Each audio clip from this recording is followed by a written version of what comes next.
Welcome to the Overcommitted Podcast, where we discuss our code commits, our personal commitments, and some stuff in between. I am your host today, Brittany Ellich, and we are joined by... Hi, I'm John. Hey, I'm Bethany. And I'm Erica. We are a group of software engineers who initially met as a new hire group at GitHub and found a common interest in continuous learning and building cool things. We continue to meet and share our learning experiences and talk about our lives as developers. Whether you are pushing code or taking on new challenges, we are so happy you're listening. Today's episode has a special guest, our second special guest podcast we've done, Ross Brodbeck. Ross, would you like to introduce yourself? Sure thing. My name is Ross Brodbeck. I work for GitHub in the reliability organization, which you could think of for the purposes of this podcast as SRE. I've been doing that for a number of years now, and I've been working in developer tools for a number of years even more. I worked at GitHub and Microsoft before that in developer tools, and I've been around the software industry for many, many years. That's great. Thank you. Yes, we were just saying how Ross is internally famous for availability, so he seems like a really great person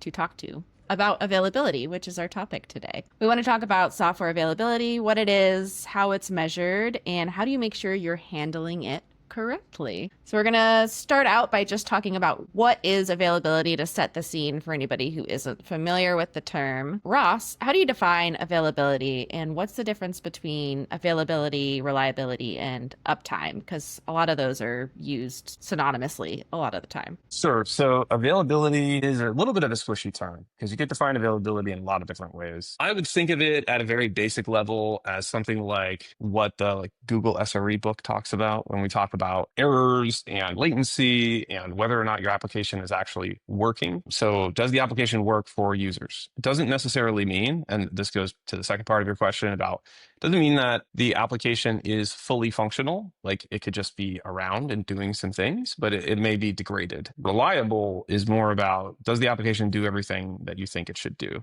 And are your users actually happy with it? I mean, that's a very vague definition of those terms, but basically that's how I would think of availability versus reliability. And again, not to get too nerdy about the Google SRE book, but there is a section in the Google SRE book that talks about correctness and whether or not you would measure correctness. So there's even some overlap there about availability being correctness. And I would think of a lot of availability in general, just like this whole topic, as being very subjective based on your needs as an organization and also just based on your actual business, which I think is sometimes not talked about very much in a lot of the literature, but I think it's very much defined by product. So there's some products that maybe don't really need to be that available. And maybe they would define availability differently than other products, like, banking software, for example, uptime. And then uptime is kind of like a way to measure availability, if you will. That's how I would think about it. Gotcha. Makes sense. Okay, I have a question next. So I guess, you have a lot of experience working on availability in the context of GitHub and maybe other places. So for people who are, working on their own systems, at their whatever companies. So sort of, what are sort of some transferable knowledge or skills that you've learned? What are some sort of hard-won lessons that you've learned that you think sort of are more widely applicable to availability in general? And I think it's also interesting as sort of a follow-up question, or you can answer these questions in any order, is what is sort of your mental model or framework for approaching availability problems in general? If I were to say, hey, I have an app that is, down and not meeting user requests, what are some things you would think about first? Yeah. Okay, yeah. So you're gonna have to remind me about the second question. But the first question, let's definitely talk about framework for approaching availability. I mean, there's a lot of things you can do to level up your availability knowledge, I guess. And some of them are pretty extreme. I mean, the SRE world, I already mentioned the Google SRE book. That's kind of the canonical reference. I would caveat it with there's a lot of information in there and it's really good and it describes a very specific approach to availability, but I wouldn't read that book, if I'm talking to a bunch of different software engineers and say, this is how we should do it. This is how we should approach it. This is exactly what to do, because I think that has a little bit of a reputation in the industry for people kind of waving it around and saying this is what you should do. So caveat with that is a great reference and you should totally go read it because it's free and it's on the web. And if you just Google SRE book, you'll totally find it. And it has everything you would ever want to know about the baseline of measuring availability and thinking about availability and what should you consider? Why would it be this way? I think especially once you're running an application, especially one that has high traffic. I think that book is a good way to go back and check how you're actually doing things, because it's hard to jump into like availability if you're just doing things like running a toy application or like writing a utility. I don't think that's something that you learn enough. Part of it is doing. And so like you mentioned, like what kind of like skills and things. And so one thing that makes me think about that I think is the most important thing you can do if you're a software developer in this space is go into production. And I don't mean like log into production and do things. I actually don't advocate that you do that ever. But what I do advocate that you do is go look at your production stack and use whatever observability you have. I mean, step one, if you don't have observability, would be like you need some observability in order to find out what's going on in production. And my experience has been that you can learn a lot about your application behavior and how to debug things and how to think about availability just by going and looking at the applications that you have in production today, looking at your telemetry and looking at the current problems that you see. And you can frame it in something like the Google SRE book, but participating in that way is the best way to learn, in my opinion. And I think there's a lot of not easy to learn skills about debugging and how to understand performance and like what's happening in an application that you really, I think it's very hard to write a book to tell you how to do that. It's something that you kind of have to learn on the fly. And I'll extend that to what I think is maybe the most extreme example of that. And I wouldn't advocate that you go do this tomorrow if you've never done it. But the most extreme example of that is go participate in a bunch of live site incidents. Go actually be around when the application is down, especially if it's an important application, because that's when the rubber really meets the road in terms of trying to figure things out. And we do at GitHub, we do a bunch of game days across many teams where we have, fake availability incidents and fake availability response and all that kind of thing. And that works to an extent, but it's always kind of a controlled scenario that feels very on rails almost, because I think there's always like an answer. But when you're in production and like there's a database query that doesn't work right and nobody knows where it is or how it works, and like let's say the original person that wrote it is gone because it's 10 years old, that's the kind of time when you're really going to learn, like, do I know how to use these tools? Like, you're going to be put to the test. And I think that's when you learn a lot about debugging those types of incidents and like what should I do in this situation? So a follow-up question to that is like, what are your thoughts on sort of like proactive versus reactive sort of availability? So, I think like a lot of companies have bad issues, bad availability incidences, and that kind of triggers a response. And in an ideal world, that same incident wouldn't happen again. But like, do you think it's even possible in sort of a comprehensive way to have proactive availability, to sort of proactively like patch the availability holes and prevent these incidences from happening? Like, how do you think about that?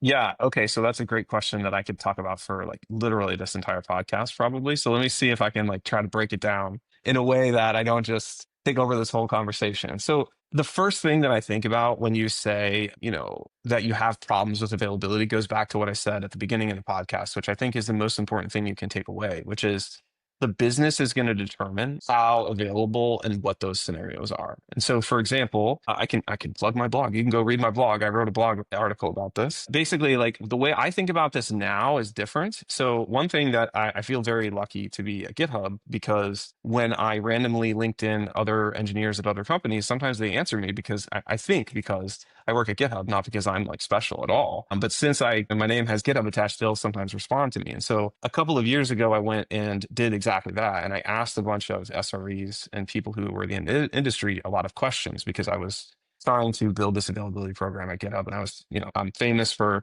talking about this stuff. And I was wondering like, well, what are other companies doing? And like, and what I learned is that there is a big difference between different companies on how they measure availability and what they care about. So just as an example, like a banking company is going to care about a lot of regulatory compliance things. And they're probably going to have very strict standards for most of their applications that, handle money, do anything important. Like that's going to be a very strict environment. They're going to have, really good measures because they have to. Whereas, let's say a company that sells airline tickets, on the web, like you just, Google, I want to buy an airline ticket, and you go to one of those websites. I don't want to say which ones because I don't want to accidentally talk about somebody I talked to, but any of those, the only thing that a lot of them seem to care about is their funnel, which I think is totally makes sense, right? Like if people can come and buy airline tickets, that's how they make money, then like they don't necessarily care if the button in the settings page doesn't work, right? Like no one cares to measure that. It doesn't make any sense to spend a lot of developer effort to fix that because it's not doing anything for any of the customers. Customers don't even care about it. And then you have a company like GitHub where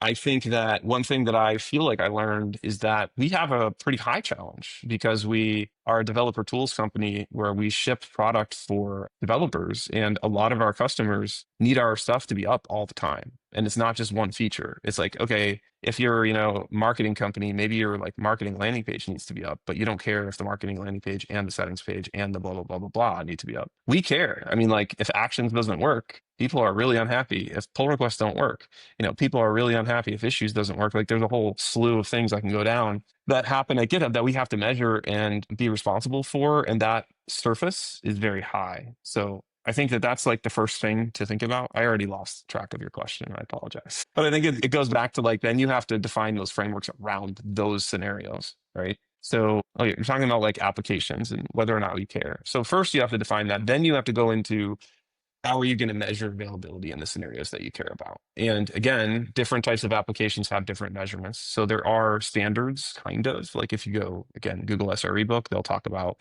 the golden signals like saturation, latency, error rate. I forgot the other one. So hopefully not too many people watch this podcast. But then you'll have to measure those, but you may measure other things that your customers really care about as well. Or you may measure less because they don't. And then once you're measuring those, then I think you can dive more specifically into the application itself to figure out what is actually successful. And again, I lost track of the question, but I think the most important part of that whole analysis is when it comes to evangelizing availability at a company is to make sure that you're evangelizing the right things. Because, and I can say this about myself, I worked at other companies, not developer tools companies like marketing company, or I worked at like the old days, like web portal software and stuff. And I used to care, I always have cared very much about like error rate in the application. And, this thing is breaking, like we got to fix it. And what I've learned over time is that like some of those times that I cared about that stuff, it really didn't matter. It didn't matter to the business. It didn't matter to anybody else. And by pushing on something that doesn't matter, all you're really doing is like taking away from the things that do matter. And so I think understanding what matters and measuring that and then pushing that at the business is the most important thing that you can do to focus the efforts that you're going to have on those types of things. Because at the end of the day, whether or not I personally want it to be this way, availability is generally like a cost center in my mind. It's something that costs money, but it doesn't ship a new product feature. So from a capitalist standpoint, we're not measuring on the balance sheet as being like a net new feature that's making money for the company. We're always going to be measuring it as like a loss, a cost center. So that's always going to be something that's going to have to be something you have to think about as a developer of like, how much is it worth to do this? And how can I convince the business that it's worth it? Now, sometimes the business knows and they care, but if you care, then you're going to have to think about that mindset because sometimes you may push on something and realize like, you know what, it doesn't matter at all because of this reason. So you've identified what's important for availability. Like, how do you preempt availability issues and prevent them from happening? I think that's probably like a system design, like good system design and maybe some like load testing, game days type stuff. Yeah. So I think, okay. So yeah, so that's where I guess I was going here is that to preempt those types of issues, you definitely need to know what it is you actually want to preempt and what's okay to let go. Right. So you're not going to measure everything. And so I do think that there are a number of things you can do. I mean, it depends on your application. Obviously, I guess planning for failover and doing it active if you can is the best thing you can do, but that's not always going to be something that you can support or something that is even like maybe desired because of the cost based on whatever application you have. Again, if you have like a marketing site that you don't care about, why are you going to build 5 nines of availability for that to go down? If like a region goes down, do you have to fail over or can you just wait till it recovers? Like maybe that business requirement's not that high.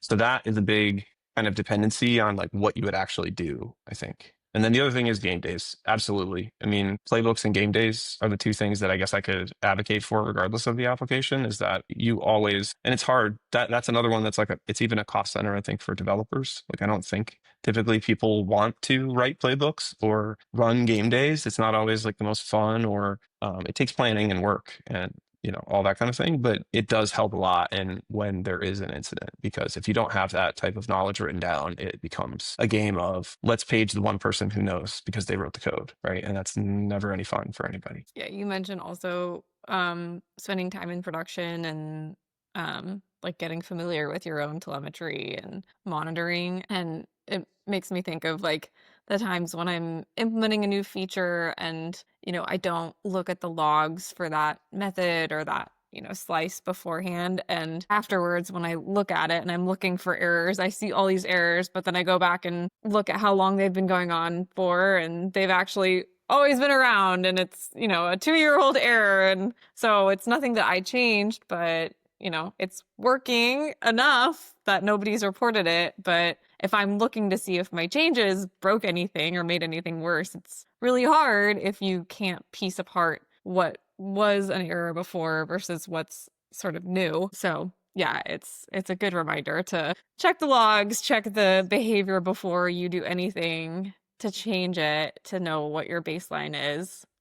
Because it might not always be as picture perfect as you might expect it. Yeah, absolutely. And I think there is a big, I don't know, there's always the tension of should we fix everything or not? Like, as you mentioned, errors versus like, are these real errors or not? Like, exceptions in production is a big, like, hot topic, I guess. Maybe it's not. I don't know if people in the industry talk about it, but I know it's a hot topic around here. And I know it's a hot topic at other places where, should we be tracking exceptions that happen if they don't have end user impact? I mean, kind of, sort of, maybe, but this is where like SLOs and burn rate kind of come into play, where it's more like, okay, let's measure the behavior that we care about, compare it to baseline, and then look at whether or not it's, getting worse and how quickly it's getting worse, so that we don't have to watch every single exception.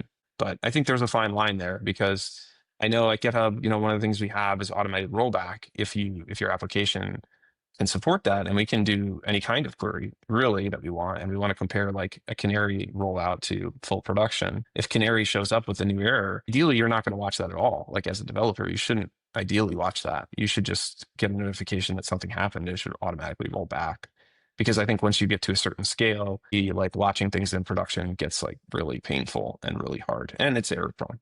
It's not fair to expect somebody to do that. Yeah, absolutely. I have really loved the tooling that we've gotten around having safer deployments, not relying on just knowing which pages to have open, for sure. I know we've been talking a lot about what availability is, and then also availability as a cost center, but I am curious what your thoughts are around, besides the obvious revenue loss of an incident, what are the hidden costs of downtime that organizations often overlook? I think there's definitely a few. I mean, we talked about some of them for sure. So like, one of them is just on-call burnout. And I think that's a pretty well-known thing in the industry. So I don't know if I would call that like quote unquote hidden. I don't know if all organizations think about that or not. But certainly people being on call and getting paged all the time in the middle of the night is a huge cost to an organization. Number one, it's a cost mentally and to their personal lives, which is something that can absolutely get people to eventually leave jobs. And then number two, there's also just the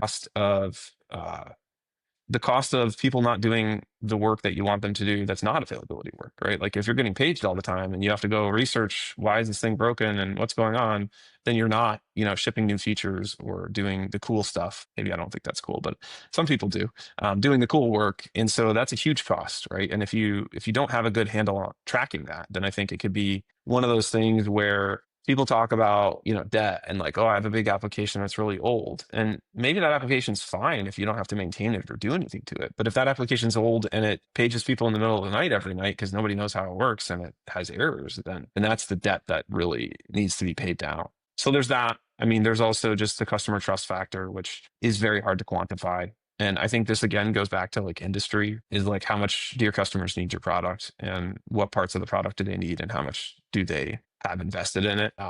And I guess we all work for GitHub, so I don't want this to sound like braggy, but I do feel very happy to work in developer tools, because I think that the industry in general is held to a high standard by other people. Like, the things that we work on, developers look at and say like, I could do a better job than this, right? And I think that's good, because you feel a lot of personal, I don't know, desire to make things good, because that people are looking at it from the lens that you're looking at it from. So I think industry is, it may matter. Like, there may be more tolerance in other industries. Certainly there's more tolerance if you're writing marketing stuff or whatever. I don't want to slander marketing all the time. I feel like I keep saying marketing, but like, whatever. What other industries? There's definitely other tolerance. And there's some that there's like no tolerance, right? If you're writing software for a nuclear power plant, there's no tolerance for failure. So, it depends.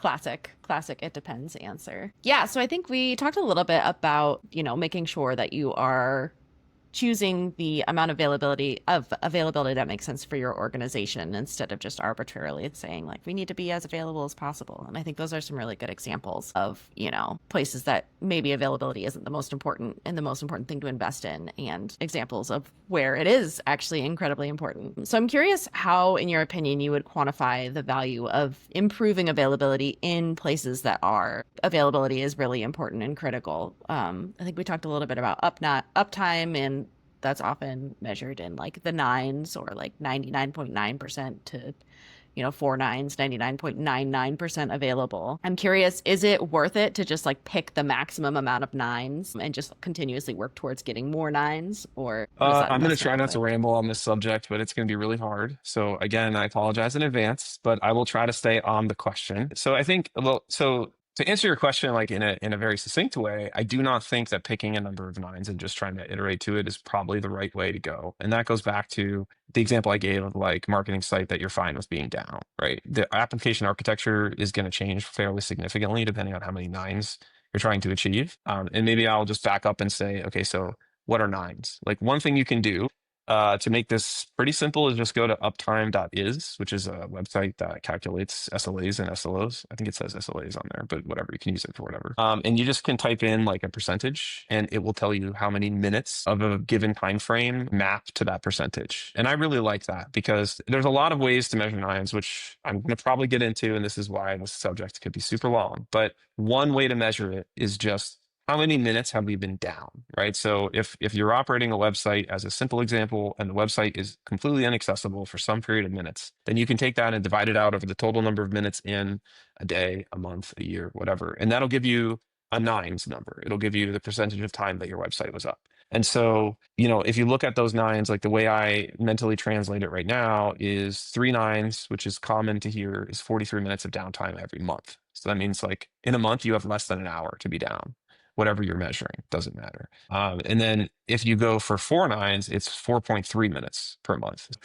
That's why I say like the application architecture, right? And if it's 5 nines, like it's, 4 seconds. Like application architecture there is huge. If you write an application that's only going to be 3 nines available, and then you try to make it, 4 nines, I think this is where, I don't remember what the people talk about or whatever, but there's this concept of like every so many years you're going to rewrite your whole architecture. And to me, this is like a good example of that, where you're going to find out real quick, like, oh man, we got to just rewrite the whole thing because it's never going to work this way, right? Like maybe we didn't design it to be regional failover. Maybe we didn't design microservices that could be replaced, or maybe the database can't go down or whatever. Then you're going to have to go and change all that architecture, or else you're never going to reach the nines goal that you would have. So I think you do have to do that. And I think the other key here is this goes to SLOs. So like uptime is measured as a service level objective. There's a lot of like stuff to talk about there, but the way I would simply explain it is that a service level objective is basically an objective for a availability number and an objective that relates to time. So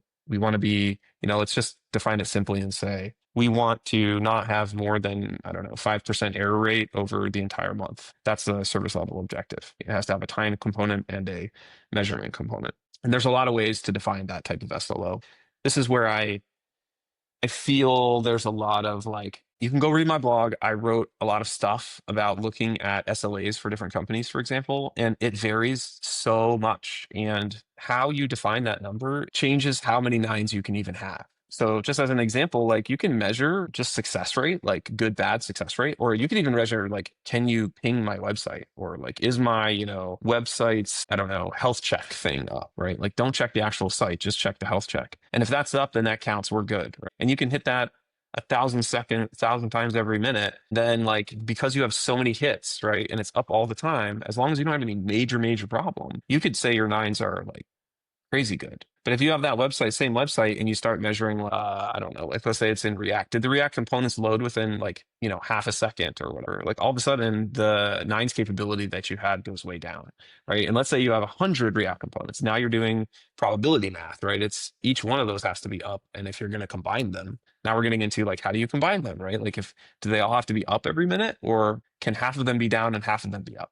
So depending on how strict you are with your definition, you can totally just I mean, I'll say it like kind of evilly. You could like evilly manipulate your nines however you want. If someone tells me they have 5 nines, my first question to them is like, how are you measuring that? Because I want to know, because I think there's a lot of like variance in how you can decide how many nines you have. Yeah, it's interesting. We're going through some SLO revisiting on my team, and we usually have the opposite problem where some of our SLOs are too granular and they're looking at like specific pages, and it's not helpful for like the alerting aspect because you get a bunch of alerts, maybe because the page doesn't get like enough requests to create like a meaningful baseline. And so you get, yeah, like alerted on it when there's not actually a problem. So yeah, like to your point, like there is that sweet spot of sort of like how granular versus like overarching do you get, and like also like how much of the application do you take into account? Like are you yeah,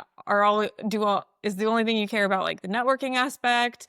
Do you only care about the database aspect, or do you care about it like all up? Like which layers are you taking into consideration, and like which dependencies? Because they can be meaningful for different reasons. Like one can kind of help you point out like where the problem is, but yeah, it may not actually indicate like end customer impact. And so, yeah, you have to like be thoughtful about what you're using as an SLO or a monitor. Yeah, That makes absolutely. sense. Yeah, agreed. It's very hard to determine too. I think it's hard to measure necessarily what one thing. If the entire website is down, then it's easy to say, oh, okay, we're unavailable right now. But most likely the scenario is like one service is down or one thing is not working. And like, does that mean that you're still available or not? Very hard to measure for sure. So now I think we're going to talk a little bit about how to create a good availability program and, what are the important things within that. Bethany, do you want to kick us off on that one? Yeah, no, I know we've been talking a little about important parts of an availability program like monitoring and alerting, but I'm curious what your thoughts are on the essential components there. Yep. These are all questions I can talk about probably too long. So I will try to, again, keep my responses as brief as I can, or remind me of the original question when I go way off topic here.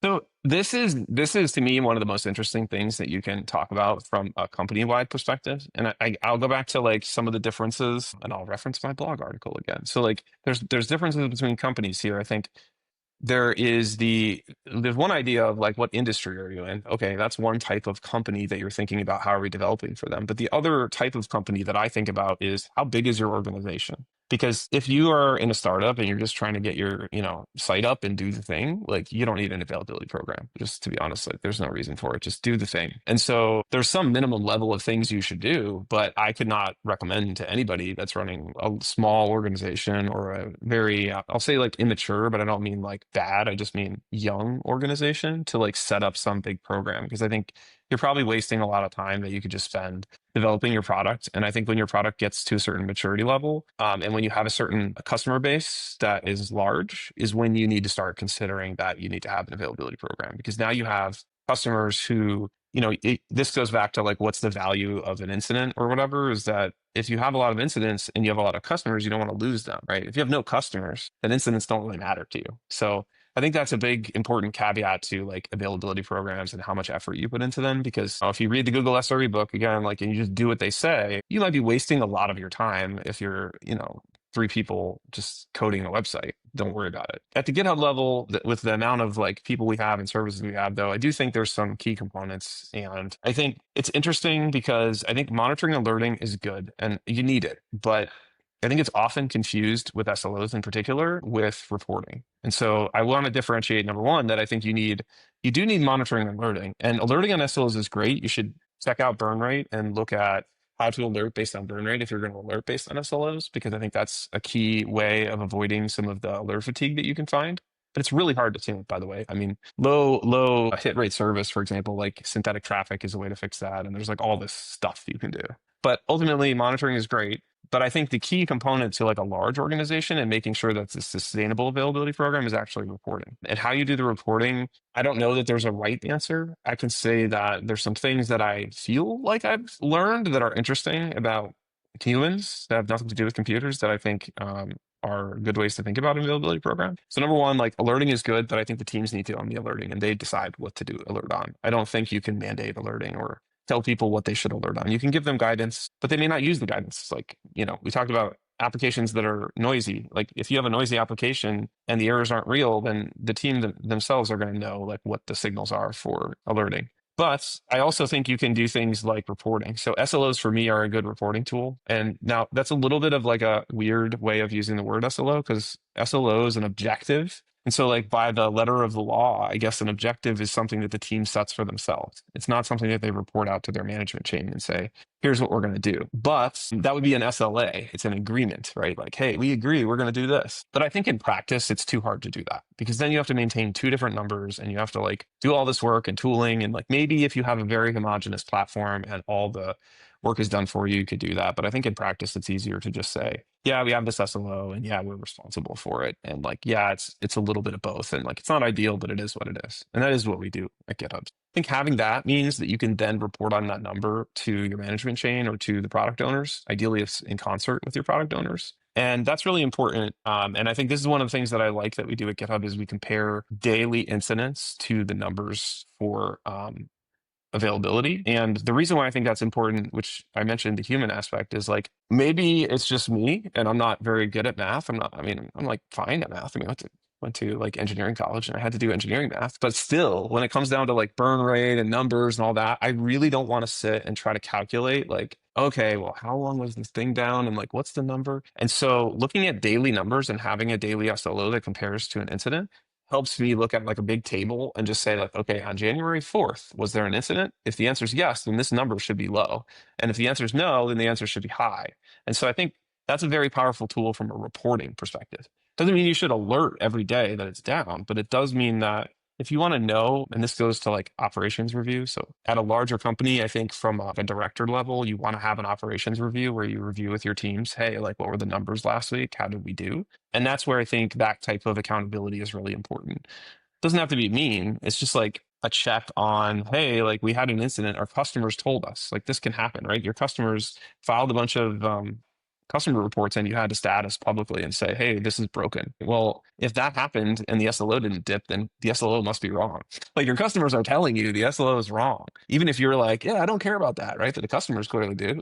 I think that's a really important check and balance for an availability program. And customers might not even be your public customers, because inside of a large organization, you're going to have platform teams. You're going to have, a hierarchy of teams that are building on top of all these other things. So I don't just mean, hey, you're a customer facing team, you need to have an SLO. I mean, like you could be the database team or the network team or whatever team, the platform team, and you should have an SLO. And if you're hearing from your customers like, hey, our application's not working, right?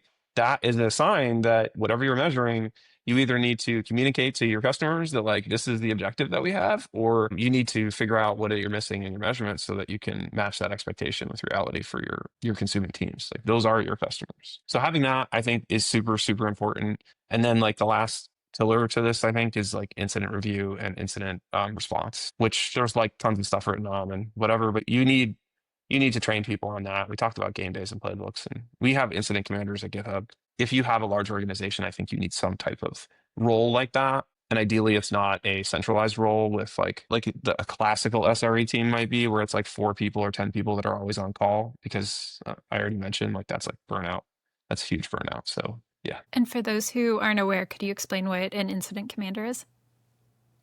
Or what that role entails? An incident commander is somebody who gets paged into an incident whenever it happens. And so usually these are like alerts that go off that are, high confidence that, hey, we have a problem. They're not always though. Like someone could just declare an incident and then an incident commander gets pulled in.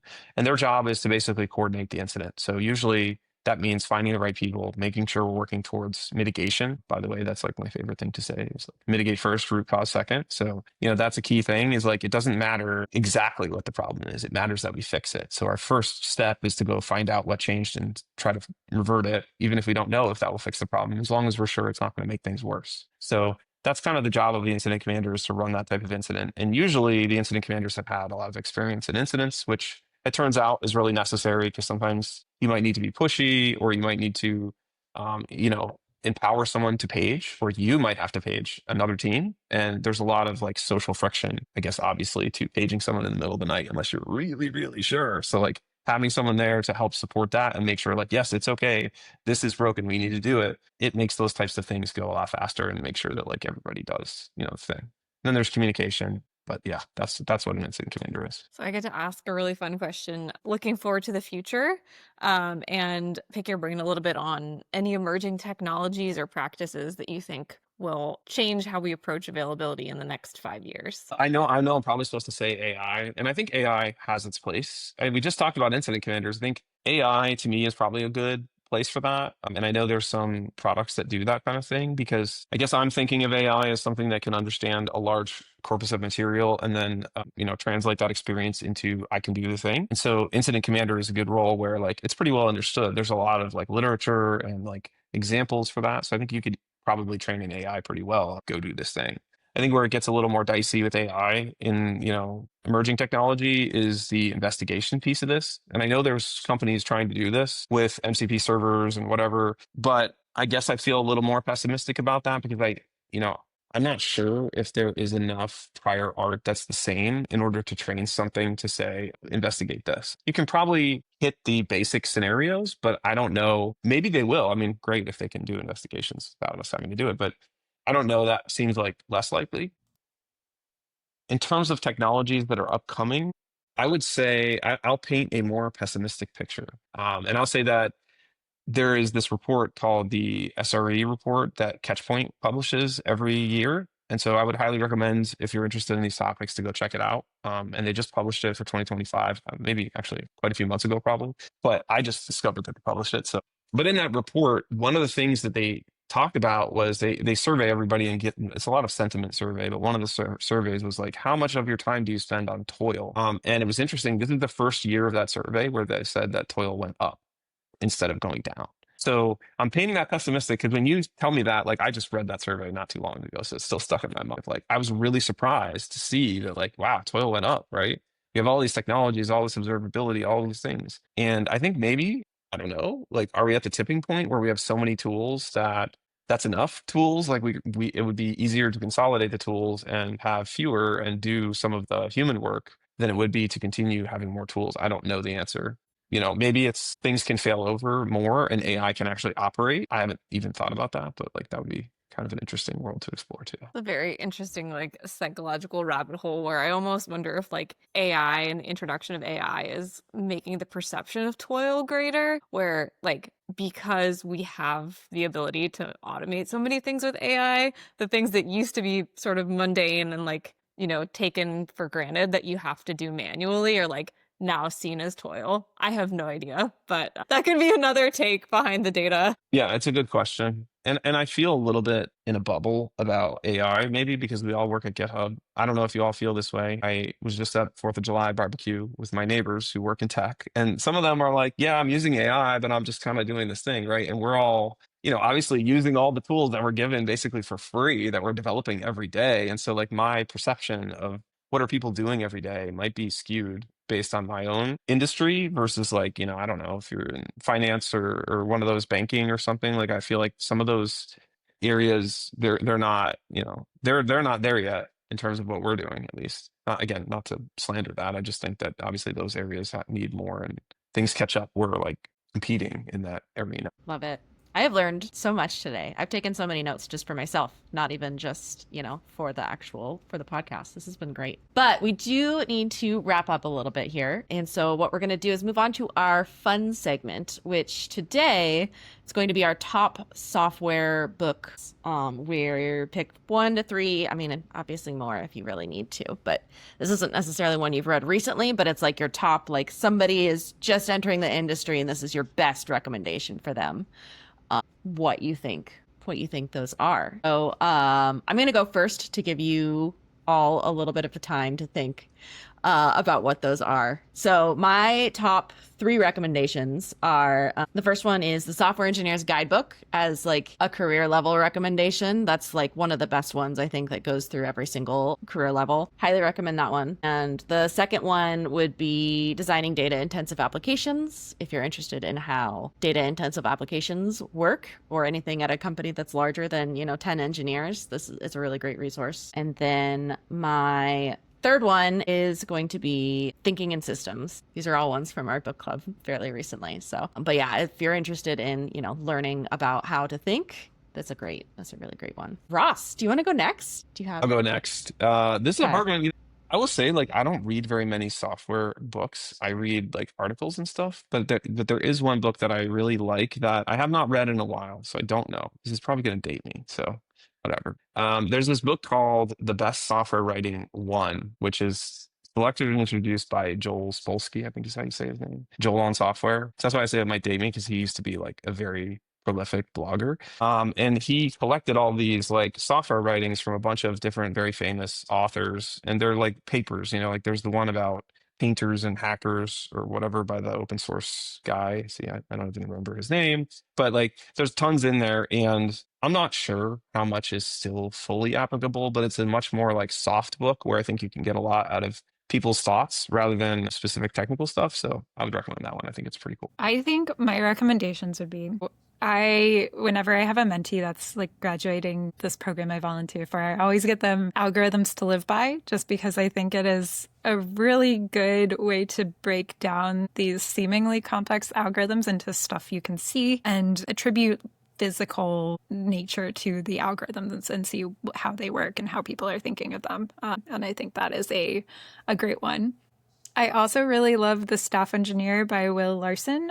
I think that one is just a really good book if you have any interest in going the IC path. It really helped me align with what I wanted to do, even though I'm not at the staff level. I am able to see what that entails and if it's something I'm interested in. And so I thought that was a very influential book for me. And then finally, I probably would say, I hesitate to say this, but reading clean code when I was earlier in my career really helped with imposter syndrome in a way, because it was so about how to write code that is obvious what it's about, maintainable. And I thought it helped me really change my perspective. It's not about writing the snazziest one-liners possible or anything like that. So I wouldn't say I agree with a lot of the stuff in the book, but I think it's a good way to start forming your opinions and how you think about software. I will heavy plus the Software Engineer's Guidebook and the podcast. Yeah, he actually interviewed Thomas Domke recently, which was a pretty good listen for any GitHub fans. Yeah, so I will say that book changed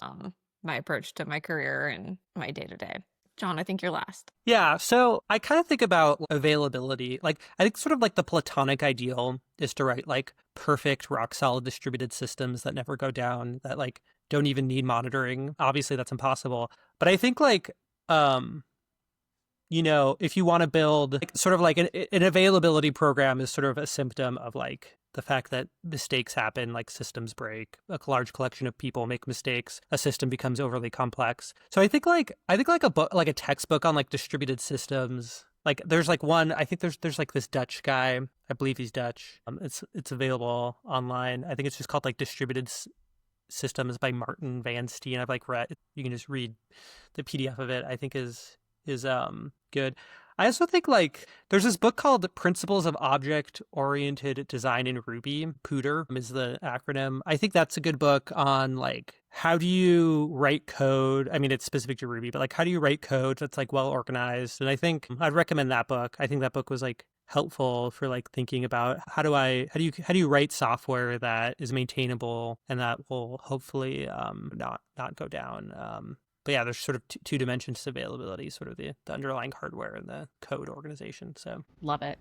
I've got some new ones on my list now. Thank you so much, Ross. This was great. I know you mentioned your blog, and we will absolutely be linking to that. But if people want to hear more about you or from you, where should they go? Unfortunately, that's all I got. My blog is on Substack, and you can put it in the show notes or whatever and check it out if you're interested, for sure. I really appreciate y'all having me on here, though. It was really great. Yeah, this has been great. Excellent. With that, that wraps up what we've been talking about. So I just want to plug a little book club reminder. I know we talked about it in our last episode, but our book club is kicking off. I believe today will be, the day that this is released will be the very first chapter that we go through. We're going to be doing Looks Good to Me by Adrian Braganza. And join us in our GitHub repo. So that's overcommitted-dev/tech-book-club. And the link will also be in the show notes. We recently spun up a Discord server as well to chat through that, which is exciting. Thank you so much for tuning in to Overcommitted. If you like what you hear, please do follow, subscribe, or whatever it is you're supposed to do on the podcast app of your choice. Check us out on Blue Sky and Discord, and share with your friends. Until next week.